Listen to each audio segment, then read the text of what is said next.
Viewers আসসালামু আলাইকুম। আজকে অনেক দিন পরে ছাদে আসলাম, আর অনেক লম্বা সময় ধরে কোনো ভিডিও দেওয়া হয় না বিভিন্ন সমস্যার কারণে। তো আজকে ছাদে আসলাম কবুতরগুলোর কী অবস্থা তা দেখার জন্য। তো সকাল থেকেই আজকে প্রচুর বৃষ্টি, সকালে অনেক বৃষ্টি হয়েছে, এখনও বৃষ্টি হইতেছে, গুড়ি গুড়ি বৃষ্টি পড়তেই আছে। তো এর মধ্যে ছাদে আসছি দেখার জন্য যে কবুতরের কী অবস্থা। তো এই যে আল্লাহর রহমতে কবুতরগুলো সুস্থ সবল আছে, সবাই সব ঠিকঠাকই আছে।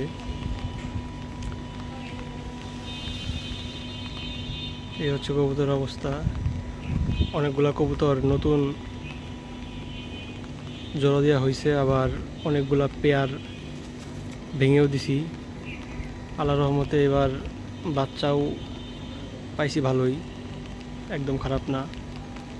দু একটা বাচ্চা যদিও নষ্ট হয়েছে, তারপরেও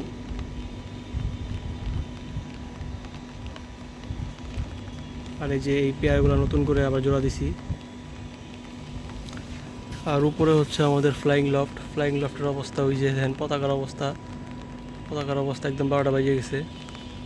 তো এখন একবার ফ্লাইং লফটে যাব, দেখি কী অবস্থা।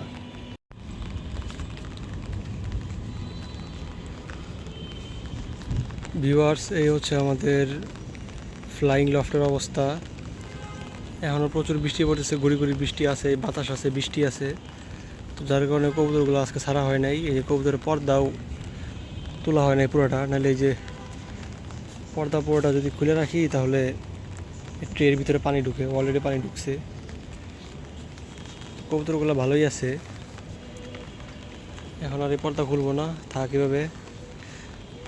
আবহাওয়া যেহেতু খারাপ, কবুতর বাইরে বের করে লাভ নাই।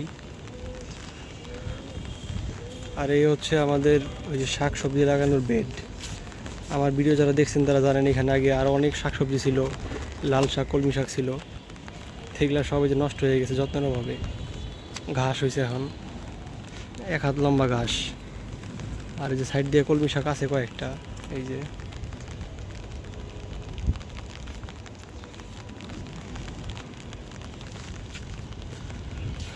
আর যে আরও গাছ ছিল এখানে, সব গাছ সরাই ফেলাইছি, সব গাছ নিচে নামানো।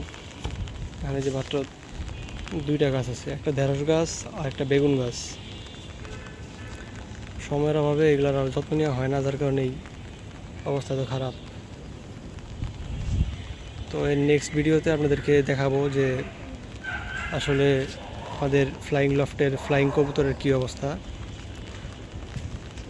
সবাই অবশ্যই আমাদের ভিডিওগুলো দেখবেন, আর ইনশাল্লাহ আমি সর্বোচ্চ চেষ্টা করব আপনাদেরকে নিয়মিত ভিডিও দেওয়ার জন্য, লফটের আপডেট জানানোর জন্য। আমার কবুতরগুলোর জন্য সবাই দোয়া করবেন, এবং আমার জন্য সবাই দোয়া করবেন। আর আমাদের চ্যানেলটাকে অবশ্যই সাবস্ক্রাইব করবেন, আর আমাদের ফেসবুক পেজটাকে ফলো দিয়ে রাখবেন। ধন্যবাদ সবাইকে।